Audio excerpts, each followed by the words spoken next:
Bonjour à tous, nous poursuivons avec la deuxième Mishnah du quatrième Pérec de Masechet Nida. La Mishnah nous enseigne ici Benot Tzedokim, c'est-à-dire à la suite de ce que nous avons vu dans la Mishnah précédente concernant les filles Benot Koutim, des Koutim de ce peuple venant de Kouta, qui eux ne faisaient pas attention à toutes les halachot, comme nous avons vu que une jeune fille, une petite fille, même depuis sa naissance, si elle a un saignement, elle est tmea nida. Et les Koutim ne faisaient pas attention à cela, donc les Khamim avaient décrété que toutes les filles des Koutim étaient considérées comme Nida.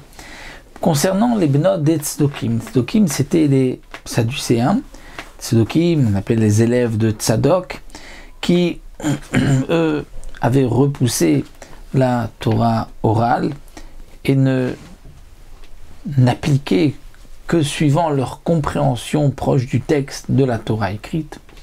Alors, Bisman Shinagul Alechet Bedarke Avotem Arien Kekoktiot.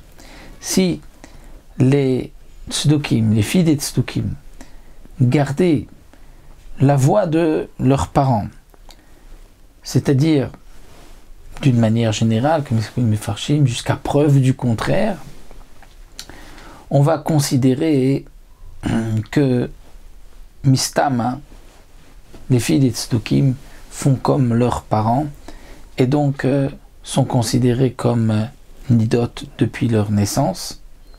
Et Areen Kakutiot, elles sont donc comme les Koutiot. Parshul Alechet Bedarke Israël, Areen Ke Israéliot. Mais si les filles ont changé, n'ont pas suivi la voie de leurs parents, et vont suivre la voie des Béné Israël, et donc de faire attention aux dynimes de Nida, même avant l'âge des règles. À ce moment-là, Areen qui israéliotes, elles auront le statut de filles israéliotes, de filles juives, et donc elles ne seront pas impures automatiquement, comme nous l'avons vu pour les Koutiotes. Donc d'après Tanakama, comme explique le Barthénoura et les Mefarshim, jusqu'à preuve du contraire, les filles des Tzedokim sont considérées comme impures, comme des Koutiotes, sauf si on sait qu'elles ont pris le chemin des Darkei Israël. Mais Rabbi Yossi Omer non. Leolam en ki Israël a chifrishu lechem darkei avotem. Pour Rabbi Yossi non. Les filles des Tzedokim, jusqu'à preuve du contraire, elles se conduisent comme les Benot Israël.